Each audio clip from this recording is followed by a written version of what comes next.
तुम्ही बुलडोजर लावून पाडलं. हा कोण अधिकारी आहे? त्याला एवढं महाग आणि वस्ती आली आहे. त्यांचे मुलं दिसणार का? बुलडोजर लावण्याची हिंमत कस काय केली त्या अधिकाऱ्याने? हा समाज कंटक आहे आणि या समाज कंटकाला अटक झाली पाहिजे यासाठी या ठिकाणी आपण आज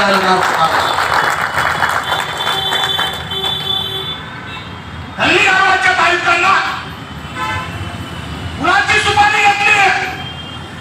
पहिला अटॅक झाला सातारा, ह्या बहिणी बसल्या सातारा परिसर मध्ये आले, डायरेक्ट मूर्ती उचलून घेऊन गेल्यावर कुणाचा विरोध आहे? का उचलली? लोक गयावया करतायत, कामगार आहेत, मजूर आहेत, उचलून फेकले, जराचं डोकं फुटलं. आणि त्यामध्ये सामंजस्याची भूमिका घेत आलो, थांबलो म्हणजे मोकळा भूखंडाव कस काय बसवली? अरे मग बाकीचे मोकळा भूखंडाव बसलेले तुमच्या आईचे नवरे आहेत का हे विचारतोय.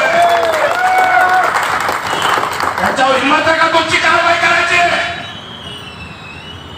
आमच्यावरच नियम लावायचे. आमच्या आया बहिणी त्या ठिकाणी उचलू गाडीमध्ये गेल्या. एवढी कदर नाही.